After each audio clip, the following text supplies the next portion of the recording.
Hello welcome back to learn with Ammus. അപ്പോൾ നമ്മൾ part 1 കഴിഞ്ഞു, പാർട്ട് 2 സ്റ്റാർട്ട് ചെയ്യാണ്. പാർട്ട് 2 സ്റ്റാർട്ട് ചെയ്യുന്നൊരു ബോക്സോട് കൂടിയാണ് കേട്ടോ. ആ ബോക്സിനകത്ത് പറയുന്നത് നോക്കിയാൽ മസിൽസിനെ പറ്റിയിട്ടുള്ളൊരു ബോക്സാണ്. സോ ഈ ബോക്സ് നമ്മൾ കംപ്ലീറ്റ് ചെയ്യണമെങ്കിൽ we should have a thorough knowledge about the different types of muscles.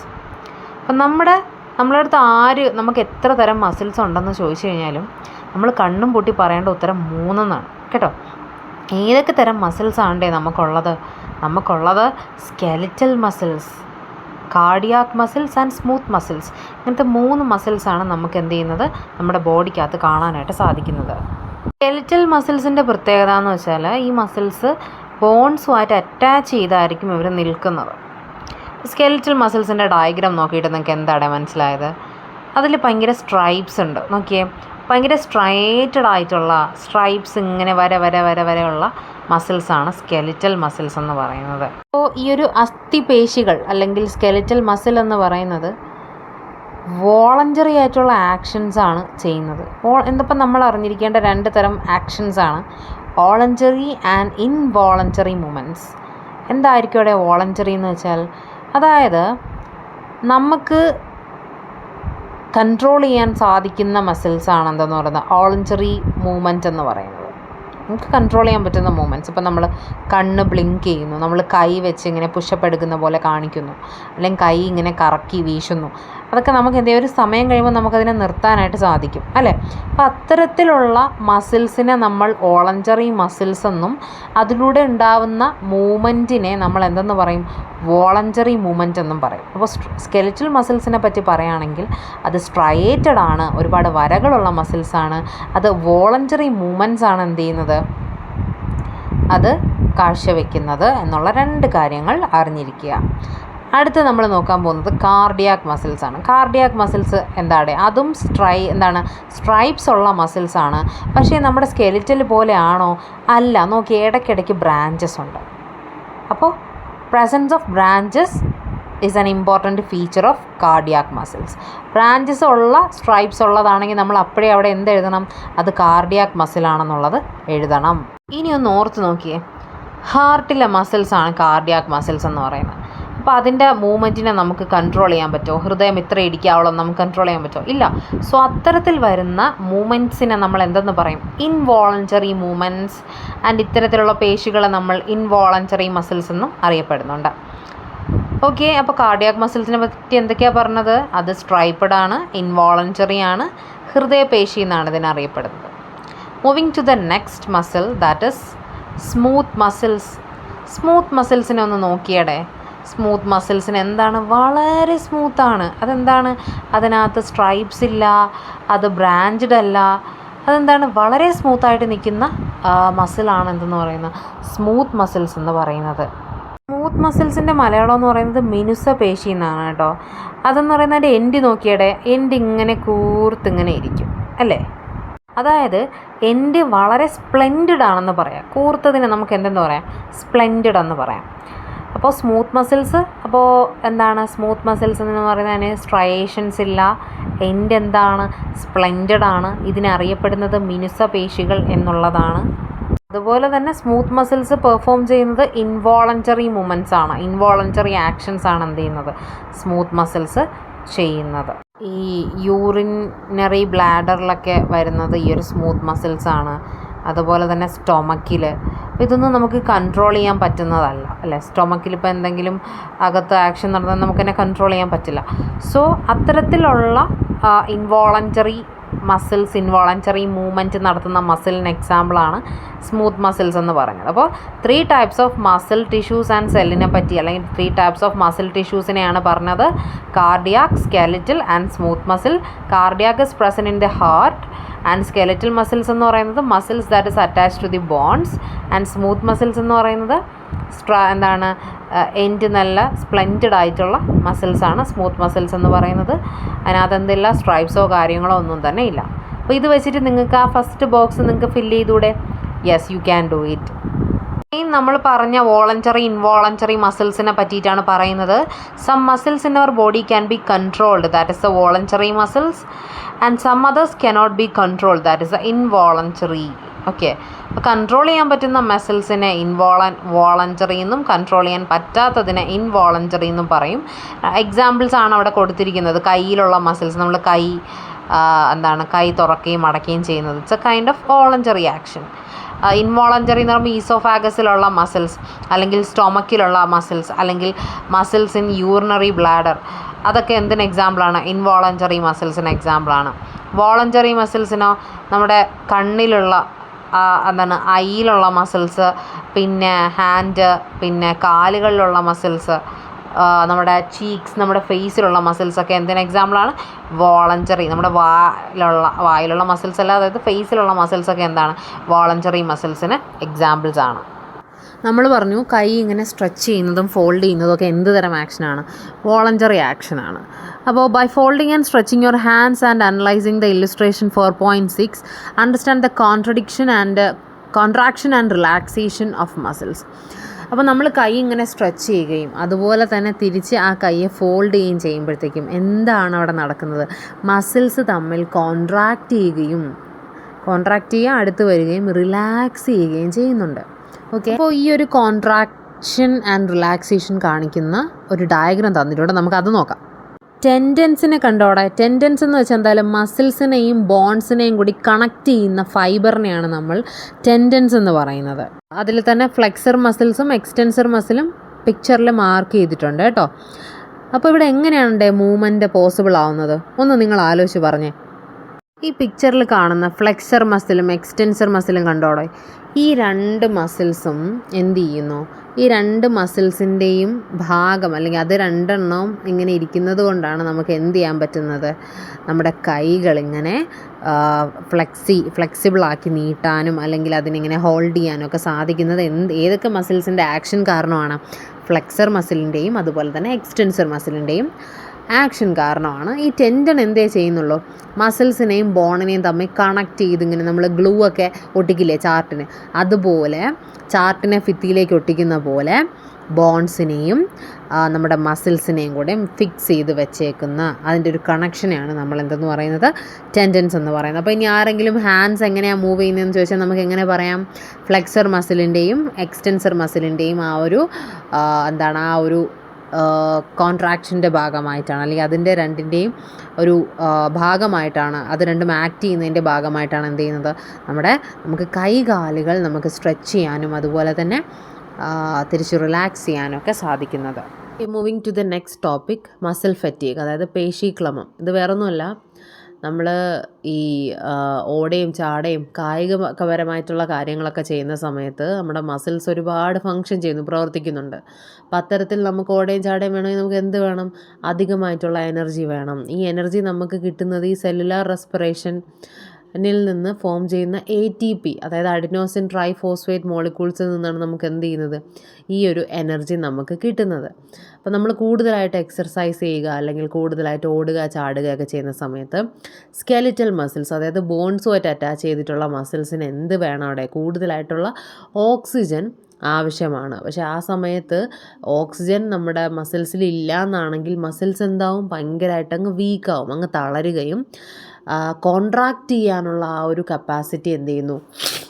ആ മസിൽസിന് നഷ്ടമാവുകയും ചെയ്യുന്നു. ഈ ഒരു കണ്ടീഷനെയാണ് എന്തെന്ന് പറയുന്നത്? മസിൽ ഫറ്റീഗ് എന്ന് പറയുന്നത്. നമ്മൾ ഒരുപാട് ഓടുകയും നടക്കുകയൊക്കെ ചെയ്യുന്ന സമയത്ത് നമ്മുടെ കാലിൻ്റെ ബാക്ക് പോർഷനിലൊരു ഭയങ്കരമായിട്ടുള്ള പെയിൻ വരത്തില്ലേടെ, അത് തന്നെയാണ് മസിൽ ഫറ്റീഗ് എന്ന് പറയുന്നത്. നമുക്കങ്ങ് ഭയങ്കര ക്ഷീണമായിരിക്കും. ഓക്കെ, ആ ഒരു മസിലിലേക്ക് ഓക്സിജൻ ഇല്ലാത്ത ആ ഒരു കണ്ടീഷനെയാണ് നമ്മൾ എന്തെന്ന് പറയുന്നത്? പേശീക്രമം അല്ലെങ്കിൽ മസിൽ ഫറ്റീഗ് എന്ന് പറയുന്നത്. ഹ്യൂമൻ ബീങ്സിൽ നോക്കുകയാണെങ്കിൽ മസിൽസ് ഒന്നിൽ ബോൺസ് ആയിട്ടോ, അതായത് അസ്ഥിയുമായിട്ടോ അല്ലെങ്കിൽ കാർട്ടിലേജസ് തരുണാസ്ഥി ആയിരിക്കും എന്ത് ചെയ്തിരിക്കുന്നത്? അറ്റാച്ച് ചെയ്തിരിക്കുന്നത്. ഇനി നമ്മൾ പറയാൻ പോകുന്നത് ഹ്യൂമൻ സ്കെലിറ്റൻ്റെ ഡിവിഷനാണ്. നമുക്ക് ഹ്യൂമൻ സ്കെലിറ്റനെ രണ്ടായിട്ട് ഡിവൈഡ് ചെയ്യാം, axial skeleton and appendicular skeleton. Axial സ്കെലിറ്റൻ്റെ മലയാളം അക്ഷാസ്ഥികൂടം എന്നാണ്, അപ്പൻഡിക്കുലാർ സ്കെലിറ്റൻ അനുബന്ധാസ്ഥികൂടം.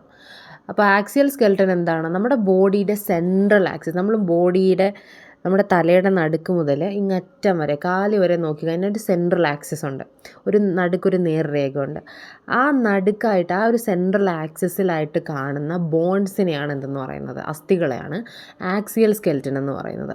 അപ്പൻഡിക്കുലർ സ്കെൽറ്റൻ ആണെങ്കിലോ ഈ സെൻട്രൽ ആക്സിസിലോട്ട് കണക്ട് ചെയ്തിട്ട് അതിനെ ചേർന്നുകൊണ്ട് കുറച്ച് ബോൺസ് ഉണ്ട്, അതിനെയാണ് അപ്പൻഡിക്കുലർ സ്കെൽറ്റൻ എന്ന് പറയുന്നത്. ആക്സിയൽ സ്കെൽറ്റനകത്ത് വരുന്നത് sternum, ribs, vertebral column and skull. And appendicular സ്കെൽറ്റനകത്ത് വരുന്നതാണ് pectoral girdle, pelvic girdle, forelimb and hindlimb. Skull ഉണ്ടാക്കിയിരിക്കുന്നത് 29 ബോൺസ് വെച്ചിട്ടാണ്. സ്റ്റേർണത്തിനകത്ത് ഒരൊറ്റ ബോണേ ഉള്ളൂ.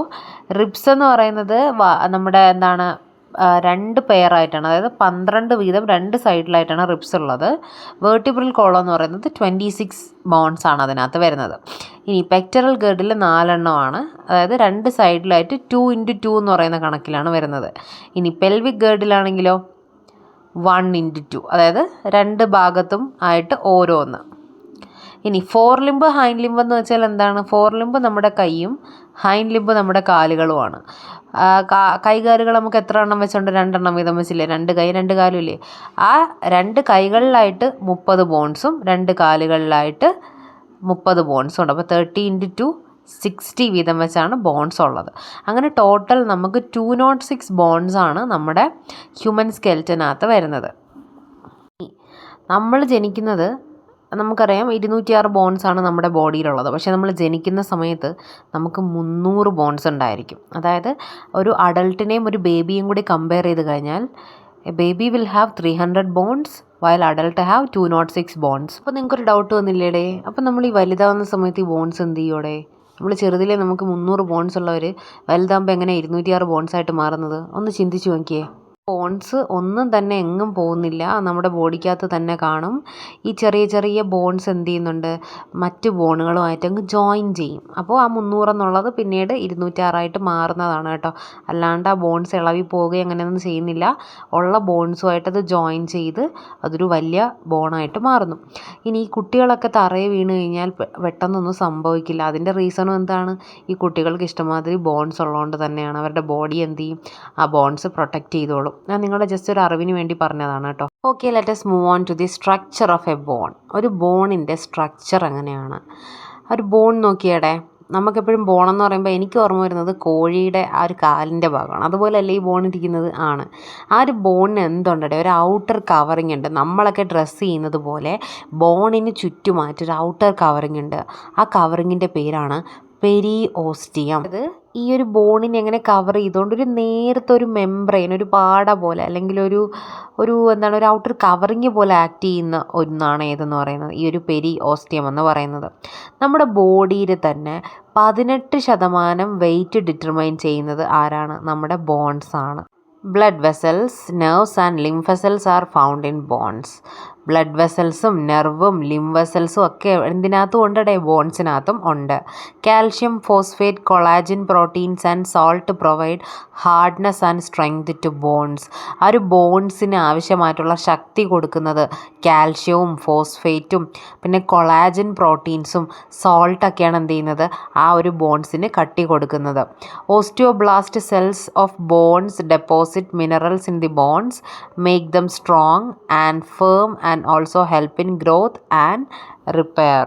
ഓരോ ബോണിൻ്റെയും വളർച്ച, അതുമാത്രമല്ല ബോൺസിലുണ്ടാവുന്ന റിപ്പയർ, അതായത് കേടുപാടുകൾ ഒക്കെ മാറ്റി ബോണിനെ കൂടുതൽ നല്ല സ്ട്രോങ് ആക്കി വെക്കുന്നത് ആ ബോൺസിനകത്ത് തന്നെ വരുന്ന മിനറൽ ഡെപ്പോസിറ്റ് ആയിട്ടുള്ള ഓസ്റ്റിയോബ്ലാസ്റ്റ് സെല്ലുകളുടെ പ്രസൻസ് കാരണമാണ്. അപ്പോൾ ഒരു ഓസ്റ്റിയോബ്ലാസ്റ്റ് സെല്ല് ഒരു ബോണിനകത്തുണ്ടെങ്കിൽ മാത്രമേ എന്ത് ചെയ്യാൻ പറ്റൂ? എന്തെങ്കിലും കേടുപാടുകളുണ്ടെങ്കിൽ അത് മാറാനും നല്ല സ്ട്രോങ് ആയിട്ടത് എന്ത് ചെയ്യാനും പറ്റൂ? അത് വളരാനുമായിട്ട് സാധിക്കത്തുള്ളൂ. നമ്മൾ നേരത്തെ പറഞ്ഞു മസിൽസ് അറ്റാച്ച് ചെയ്തിരിക്കുന്നത് ഒന്നിൽ ബോൺസിനൊപ്പോ അല്ലെങ്കിൽ കാർട്ടിലേജിനൊപ്പോ ആണ്. അസ്ഥികളുമായിട്ടോ, കാർട്ടിലേജ് എന്ന് പറഞ്ഞാൽ തരുണാസ്ഥികളുമായിട്ടോ ആണെന്ന് പറഞ്ഞു. അപ്പോൾ എന്താണ് ഈ ബോൺസും കാർട്ടിലേജും തമ്മിലുള്ള ഡിഫറൻസ്? കാർട്ടിലേജിനെ പറ്റിയിട്ടൊരു ബോക്സ് തന്നിട്ടുണ്ടെന്ന് നോക്കാം. Cartilage is a connective tissue which is softer and more flexible than bones.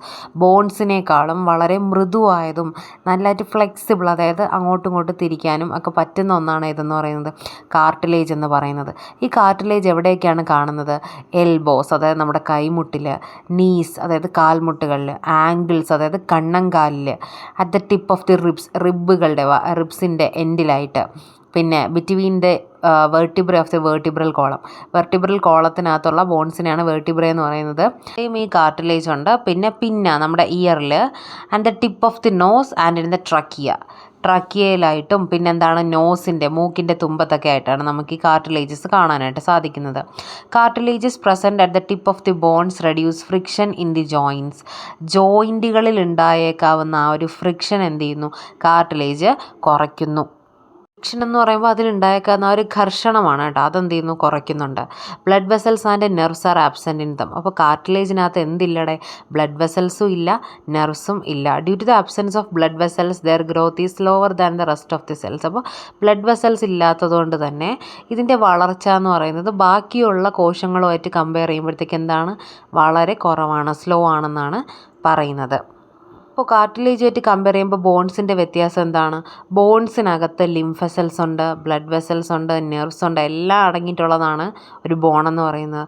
അതേസമയം കാർട്ടിലേജ് ആണെങ്കിലോ അതിനകത്ത് എന്തില്ല? ബ്ലഡ് വെസൽസ് ഇല്ല, നെർവ്സ് ഇല്ല, ഒന്നും തന്നെ ഇല്ല അല്ലേ. അതുകൊണ്ട് തന്നെ എൻ്റെ വളർച്ച എന്താണ്? സ്ലോ ആയിരിക്കും. അതല്ല, അത് ഫ്ലെക്സിബിളാണ്. ബോൺസ് എന്ന് പറയുന്നത് എന്താണ്? ഭയങ്കര കട്ടിയായിട്ടിരിക്കുന്നതാണ്. It is not flexible. അതൊക്കെ തന്നെയാണ് ഇത് രണ്ടും തമ്മിലുള്ള ഡിഫറൻസ് എന്ന് പറയുന്നത്. ബോഡി എന്ന് പറയുന്നത് എൻഡോസ്കെൽറ്റൻ എക്സാമ്പിളാണ്, അതായത് ആന്തരിക അസ്ഥിക്ക് എക്സാമ്പിളാണ്. നമ്മുടെ ഉള്ളിലല്ലേ സ്കെലിറ്റൻസ് ഉള്ളത്, അസ്ഥികളുള്ളത്. ഇനി അത്തരത്തിൽ അസ്ഥികളില്ലാത്ത ഓർഗാനിസംസും ഉണ്ട്. അപ്പോൾ പലതരം സ്കെലിറ്റൻസ് നമുക്ക് പഠിക്കാനായിട്ടുണ്ട്. ഹൈഡ്രോസ്കെലിറ്റൻ, ആദ്യത്തെ സ്കെലിറ്റനാണ് ഹൈഡ്രോസ്കെലിറ്റൻ എന്ന് പറയുന്നത്. എന്താണെന്നൊന്ന് നോക്കിയേ. Fluid filled chambers are present in the body of the earthworm. Here water is the means to maintain body structure and locomotion. This mechanism is commonly called hydroskeleton. Hydroskeleton helps in the movement of the hydra and snail. മണ്ണിര, അതുപോലെ ഒച്ചിൻ്റെയൊക്കെ ബോഡിക്കകത്തായിട്ട് ഒരുപാട് അറകളുണ്ട്. ആ അറകൾക്കുള്ളിൽ എന്തുണ്ടെന്ന് വെച്ചാൽ ഒരു ഫ്ലൂയിഡുണ്ട്, ഒരു ദ്രാവകമുണ്ട്. ആ ദ്രാവകമാണ് എന്തിനാ അവർക്ക് ഹെൽപ്പ് ചെയ്യുന്നത്? അവരുടെ ബോഡിക്ക് ഒരു ഷേപ്പ് കൊടുക്കാനും പിന്നെ അവരുടെ മൂവ്മെൻറ്റ്, ലോക്കോമോഷനൊക്കെ ഹെൽപ്പ് ചെയ്യുന്നത്. ഓക്കെ, അപ്പോൾ നമ്മുടെ ബോഡിയിലാണെങ്കിലോടോ, നമ്മുടെ ബോഡിക്ക് ഷേപ്പ് വരുന്നത് നമ്മുടെ ബോൺസാണ്. അതുപോലെ ഈ ഹൈഡ്രയ്ക്കും സ്നെയിലിനും ഒക്കെ ഷേപ്പ് കൊടുക്കുന്നത് എന്താണ്? അതിൻ്റെ ഉള്ളിന് ഉള്ള ആ ഒരു ഫ്ലൂയിഡാണ്, ചേമ്പേഴ്സിനകത്തുള്ള ഫ്ലൂയിഡാണ്. Okay, moving to the next is exoskeleton. Hard shells present in crabs, mussels and oysters, which is made mainly of calcium carbonate, and the other outer covering of grasshoppers and cockroaches, which is made of chitin, are exoskeleton. അതായത് ഞണ്ട്, പിന്നെ കക്ക, ചിപ്പി, ഇതിൻ്റെയൊക്കെ പുറം തോടുകൾ ഉണ്ടാക്കിയിരിക്കുന്നത് calcium carbonate വെച്ചിട്ടാണ്. അതുമാത്രമല്ല ഈ ഗ്രാസ് ഹോപ്പേഴ്സ്, പുൽച്ചാടി, പിന്നെ കോക്രോച്ചസ്, ഇതിൻ്റെയൊക്കെ ഔട്ടർ കവറിങ് ഉണ്ടാക്കിയിരിക്കുന്നത് കൈറ്റിൻ എന്ന് പറയുന്ന ഒരു സംഭവം വെച്ചിട്ടാണ്. അപ്പോൾ ഇതൊക്കെയാണ് എക്സോസ്കെലിറ്റൻ എക്സാമ്പിൾസ് ആയിട്ട് വരുന്നത്. These connect muscles in respective places and helps in movement, locomotion and protection of the body. ഈ എക്സോസ്കെലിറ്റൻ എന്ത് ചെയ്യുന്നു? ഈ ബോഡിയിലുള്ള, ഈ ഓർഗാനിസങ്ങളുടെ ബോഡിയിലുള്ള ഈ എക്സോസ്കെലിറ്റൻ എന്ത് ചെയ്യുന്നു എന്ന് വെച്ചാൽ മസിൽസുമായിട്ട് കണക്ട് ചെയ്ത് എന്ത് ചെയ്യാണ്? മൂവ്മെൻറ്റിനെ ഹെൽപ്പ് ചെയ്യുന്നു. ലോക്കോമോഷൻ മീൻസ് മൂവ്മെൻറ്റ് തന്നെയാണ്. ആൻഡ് ബോഡിയുടെ പ്രൊട്ടക്ഷനൊക്കെ വേണ്ടിയിട്ട് ഹെൽപ്പ് ചെയ്യുന്നു. And next is endoskeleton. Vertebrates including human beings have a framework made of cartilages and bone. Vertebrates, അതായത് ഹ്യൂമൻ ബീങ്സ് എന്ന് പറയുന്നത് അവരുടെ ബോഡി എന്ന് പറയുന്നത് എങ്ങനെയാണ്? നമ്മൾ ഓൾറെഡി പറഞ്ഞില്ലേ എന്തൊക്കെ കൊണ്ടാണ് ഉണ്ടാക്കിയിരിക്കുന്നത്? കാർട്ടിലേജും ബോൺസിൻ്റെയൊക്കെ ഒരു ഫ്രെയിം വർക്ക് ഉണ്ട്. നമുക്ക് ഷേപ്പ് തരുന്നത് നമ്മുടെ ബോഡിക്കകത്തുള്ള ബോൺസും കാർട്ടിലേജസും ആണ്. This mechanism which provide shape to the body. നമുക്ക് എന്ത് തരുന്നു? ഷേപ്സ് തരുന്നു. പ്രൊട്ടക്റ്റ് ഇൻറ്റേർണൽ ഓർഗൻസ്, നമ്മുടെ ഉള്ളിലുള്ള ഓർഗൻസിനെയൊക്കെ പ്രൊട്ടക്റ്റ് ചെയ്യുന്നു. And helps in the movement and the locomotion. നമ്മുടെ മൂവ്മെൻറ്റിനും നമുക്ക് ലോക്കോമോഷൻ, നടക്കാനും എടുക്കാനും മൂവ് ചെയ്യാനും ഒക്കെ ഹെൽപ്പ് ചെയ്യുന്നത് നമ്മുടെ ഏതാണ്? ഈ ഒരു ബോൺസും കാർട്ടിലേജസ് ഒക്കെയാണ്. തന്നെ നമുക്കൊരു ആക്സിഡൻറ്റ് പറ്റിയെന്ന് വിചാരിക്കുക. ആക്സിഡൻറ്റ് പറ്റുന്ന സമയത്ത് നമ്മുടെ ബോഡിയുടെ ഇൻറ്റേർണൽ ഓർഗൻസിനെ പ്രൊട്ടക്റ്റ് ചെയ്യുന്നത് ആ ഒരു ബോൺസും കാർട്ടിലേജസുമാണ്. അത്ര ഡീപ്പായിട്ടുള്ളൊരു ആക്സിഡൻറ്റ് പറ്റിയാൽ മാത്രമേ നമ്മുടെ ഇൻറ്റേർണൽ ഓർഗൻസിന് എന്തെങ്കിലുമൊക്കെ സംഭവിക്കുകയുള്ളൂ. അതായത് ആ ബോൺസ് തകർന്നാൽ മാത്രമേ, ബോൺസ് തകരണമെങ്കിൽ അത്രയ്ക്ക് ഇൻറ്റൻസ് ആയിട്ടുള്ളൊരു ഇടിയായിരിക്കണം അല്ലേ. അപ്പോൾ വലിയ ചെറുതായിട്ടുള്ള ആക്സിഡൻ്റൊക്കെ ആണെങ്കിൽ എന്ത് ചെയ്യത്തില്ല, വലിയ പ്രശ്നങ്ങളൊന്നും ഉണ്ടാവില്ല നമ്മുടെ ഇൻറ്റേർണൽ ഓർഗൻസിന്. അതിനെ പ്രൊട്ടക്റ്റ് ചെയ്ത് ആര് നിൽപ്പുണ്ട്? ബോൺസും കാർട്ടിലേജസും നിൽപ്പുണ്ട്. അപ്പോൾ ഇന്നത്തേക്ക് ഇത്രേ ഉള്ളൂ. ബാക്കി വരുന്ന പോർഷൻസ് നമ്മൾ അടുത്ത തേർഡ് പാർട്ടായിട്ടൊരു വീഡിയോ അപ്ലോഡ് ചെയ്യുന്നതായിരിക്കും. എന്നും പറയുന്ന പോലെ തന്നെ നിങ്ങൾക്ക് മനസ്സിലായെന്നാണെങ്കിൽ do put it in the comment section. Okay, thank U.